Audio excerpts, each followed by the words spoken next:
This is Automate Yourself, where automation is your biggest career opportunity in the age of AI. I'm your host, Dina Levitan. What happens when somebody with no tech background, a history of unfinished projects, and a brain full of ideas discovers AI? Today's guest, Brooke Wright, turned that exact situation into a thriving business called Wright Mode. She went from burning out 3/4 of the way through every project to brain dumping ideas into AI and shipping them fast. One of her clients, a coach, recently built a custom GPT that sold 3,000 copies at $37 each, reaching people she could never have coached one-on-one. In this conversation, we talk about building systems that work with your brain, not against it. Let's go. Welcome, Brooke Wright from Wright Mode, based near Perth, Australia. You have been building something really unique. You're an AI strategist. You're specializing in helping women and neurodivergent founders specifically to use AI to build their businesses and help it work with their brains and not against them. So I want to hear a little bit more about what you're doing now. You're teaching others about Yep. bringing all these tools into their work. I'd love to hear the 60-second version of how you got here. Well, first of all, thanks for having me. It's a pleasure to be here. I guess my kind of journey into AI and automations, I just started using this stuff for myself. I had another business, which was women's running retreats. And so I kind of learned a lot doing stuff for myself. And I had like a corporate 9 to 5 job. And then I just kind of went all in on this last year. And since then, my business has grown like just exponentially. And I'm on a mission to teach 10,000 women how to use AI by 2026. As someone who has a brain like mine, a lot of this stuff is just problem solving. And I think I'm a pretty good problem solver. So this stuff kind of has worked really well for my brain. And because it's always changing, then I just kind of get to chase the dopamine. It's always new and exciting. So that's kind of how I got into it. It was just accidentally, really. Totally. And you mentioned you've been pretty open about how your brain works differently. When did you first realize that your brain worked differently, and how did that impact you and your work? So I think definitely like there were signs when I was younger. I remember buying a book when I was about 25 about ADHD, but that was like over 10 years ago. Women didn't have ADHD, but I just kind of knew because I'd always kind of go off on tangents and I found it really hard to focus. So I definitely felt that I was different, but I just didn't have the language, I guess, around it. And then when I was 35, there was heaps more awareness around ADHD. And we was like, okay, this definitely sounds like me. Definitely signs throughout, like feeling just that I was different. Maybe I didn't really belong. But then when I got a diagnosis, it has allowed me to kind of understand myself a little bit more and have some self compassion rather than just being like, why is this so hard for me? It's like, okay, like maybe I'm having a low dopamine day today, something Right. like that. I can, instead of beating myself up about it. And we all have our strengths and weaknesses. And one of the things about AI is that AI can supercharge your strengths, right? Yeah. And it can help you fill in for areas that you don't have as much facility with. So I'd Yeah. love to hear a little bit more about, you used to get stuck in this brilliant idea phase. Oh, I want to do this, I want to do that. How were you able to outsource that in what did you realize you could do with AI to overcome that? So I guess like one of the ways, like I'm always kind of coming up with ideas. And now instead of kind of getting stuck in just idea and never executing, I can open up ChatGPT, open up Claude and be like, hey, like brain dump this idea and then get something back that I can execute. Maybe that's website copy or something for my landing page. If I'm going to come up with this new offer, it goes from idea to execution with AI. That's kind of bridged that gap because often what would happen is I'd be like, oh, I've got this amazing idea. And then I'd hyper focus on it. And then I'd get maybe 3/4 of the way through. And then I'd just be like so burnt out. Whereas now I can be like, collaborating with AI and get something out into the world a lot faster. And even like learning how to do automations, things like that. Like just with Claude in particular, I find really useful to create like N8 automations and not get so stuck. That and YouTube, oh my gosh, like the amount of stuff I've been able to teach myself, it's pretty cool. Yeah, I think Greg Eisenberg was it who was saying it's the area of the ideas person, right? Yes. And so I can tell that you're feeling that as well. Do you remember what the first thing was that you automated or built to support your brain as you were exploring these new tools? Yeah. I don't know if it was one of the first things I built, but it would have been pretty early on. I called it Brain Buddy, a little custom GPT. And as my business was growing, I was like, oh my gosh, there's heaps more kind of client work I need to keep track of.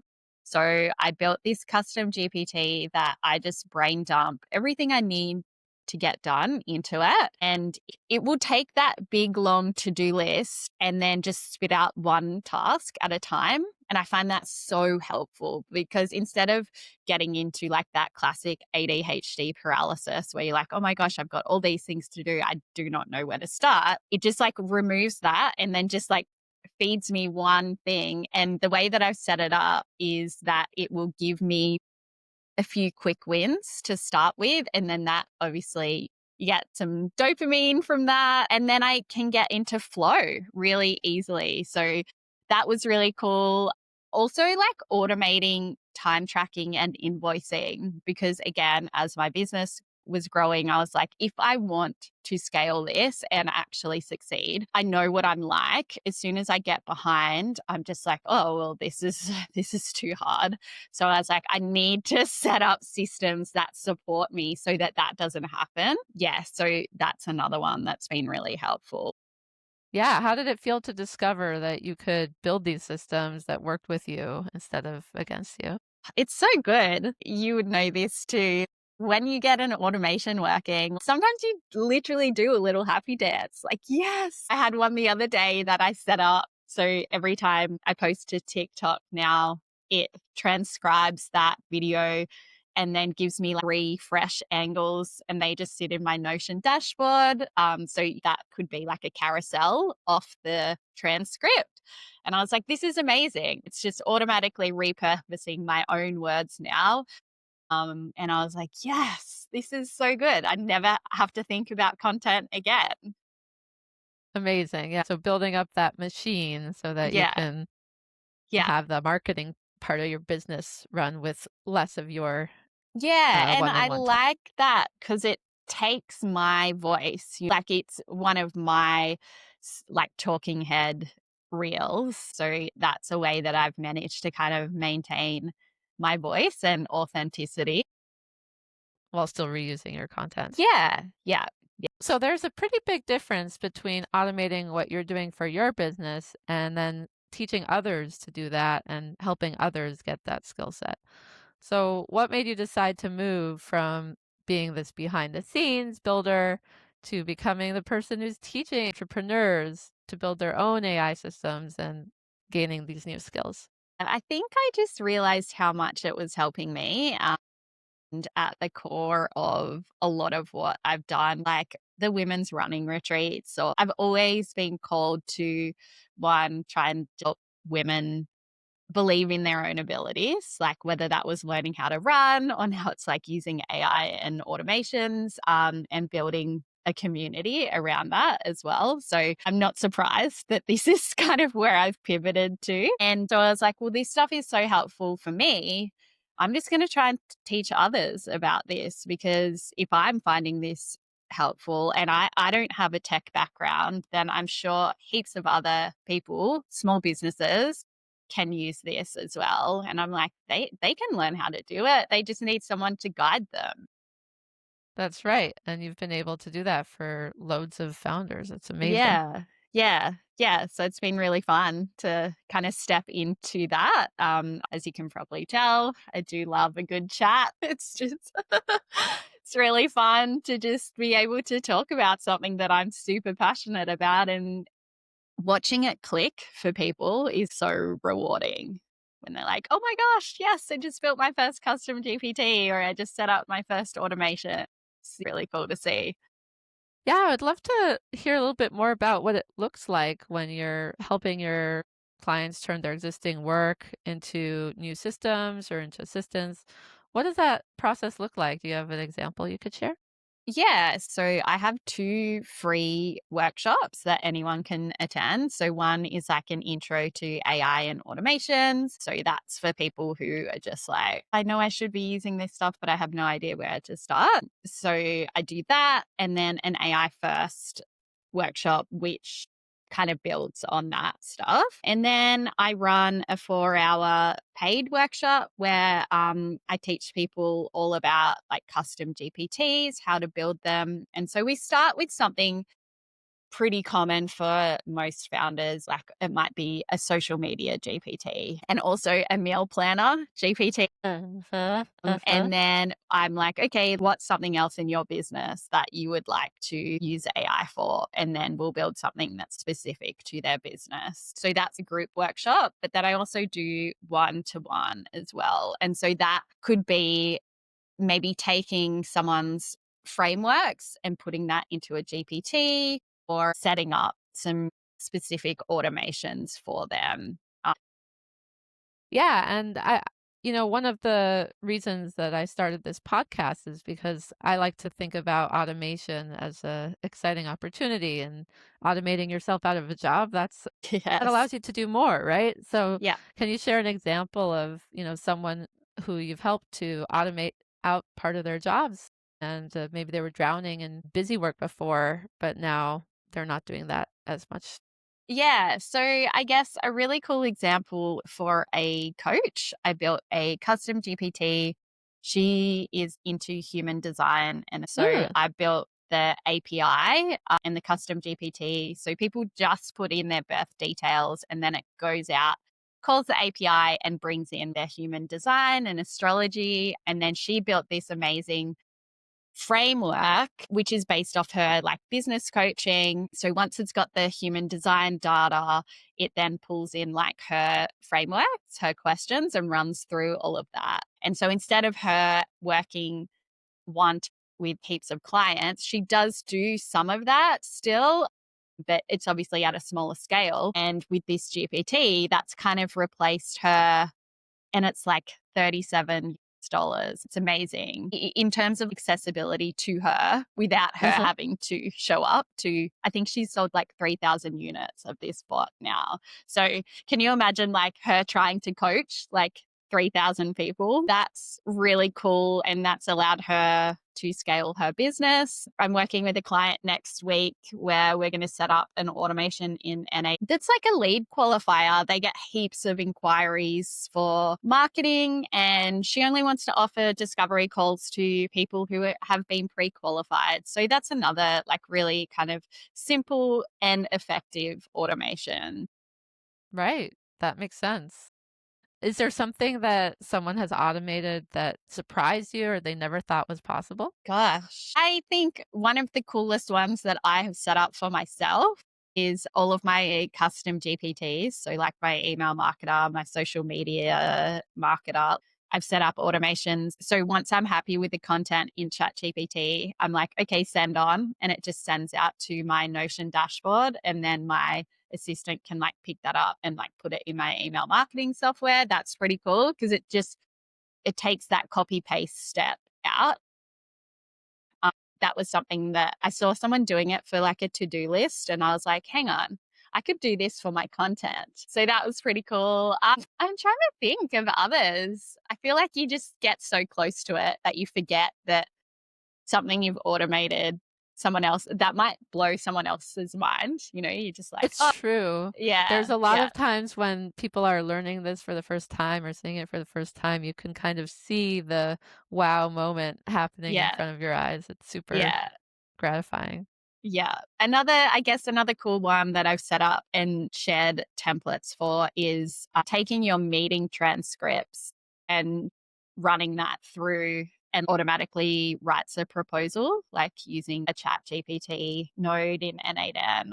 Because like The way I think about automations is if we're already doing the work, how can AI or automations leverage that? So if you're on a discovery call, talking with a client, talking through what they need, that sort of thing, you've had that discussion. You don't need to then manually write up that proposal. That's something that you can just hand off to AI and automations. And then there's a draft that you can review, and that takes that proposal writing piece down from sometimes a couple of hours to maybe half an hour. Right. And you can Yeah. add in the pieces that it might not know from your previous background, your expertise. So you've turned your brain that is thinking about a million ideas, challenging in the way of executive function. You've Yeah. turned that into a superpower. Tell me about how that transformation has occurred for you and what advice you might give to others, how you would encourage them to approach AI. Yeah. So I think for me, one of the biggest turning points was realizing that I didn't have to do things the way other people were. So it was like, okay, well, I don't love typing things out. I'm just going to voice note things. Like just kind of looking at where the pain points were in my own kind of ways that I worked, and then being like, oh, okay, well, can I reimagine this? Like if I do this as a voice note, is that going to, be more effective? Am I going to use it, or am I more likely to use it? Or if there's something that I avoid doing in my business, is there a way that I can like bring in an automation or some AI there, and that will maybe take that mental load off me a little bit, if that makes sense?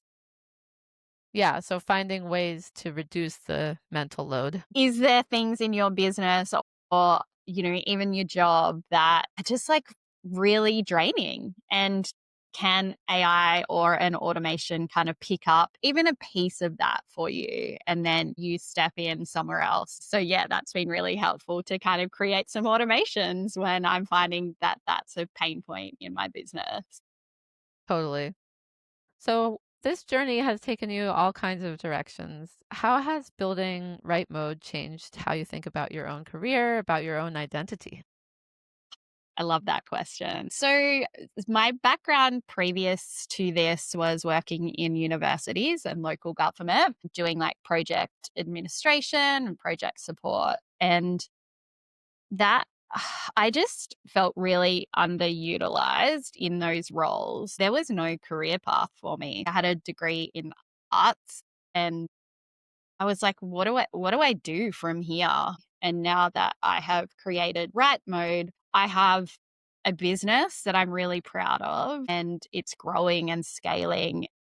I don't want to say like my business is my identity. I very much like to keep those things separate, but it definitely has my self-confidence has increased because I've like learnt so many things and executed on so many things that I didn't even know I had the skills to do. Right. And maybe you didn't. Maybe you picked it up along the way. Yeah, yeah, exactly. But I guess I've been able to, through this business, give myself those opportunities. Whereas, like in that traditional corporate role, if things weren't within my job description, then like I could never put my hand up and be like, I can do that, because it's like, oh, well, that's not your role. Whereas now that I own my own business, if I want to try and learn something, I can just try and do it. And that's often what I do, try and learn something and implement it in my own business. And then I'm like, oh, a client's inquired. Yeah, I've done that. I can do that. Or, yeah, Yeah, that makes sense. And learning by doing is definitely the way to learn a lot of this AI.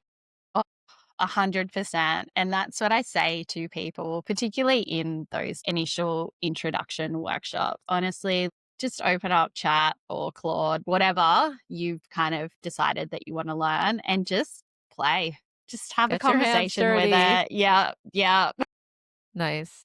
yeah. And for people who are overwhelmed by all the AI talk, they're worried about being replaced. What do you say to these people? Yeah, I think you're not behind. Like, that's what I want to let people know. Like, you might feel like it because every time you open up social media, it's like a new tool's released, or it's like, oh, you're going to be replaced by AI. But I think that if you learn how to use these tools, and maybe you will need to pivot, like a lot of clients that come to my workshops are virtual assistants or online business managers. And I'm like, okay, embrace these tools and then build stuff within businesses. Yeah, you may not be doing data entry or things like that anymore. And I'm like, that's good. You don't want to be doing that, but you can then become the implementer of these systems for businesses. I think that's how we use these tools and leverage them to stay employed, essentially. Just learn how to use them. I personally believe that there is always going to be room in the world for creative problem solvers. And Yes. so maybe our titles will change, maybe our roles, maybe our organizations, companies will look totally different.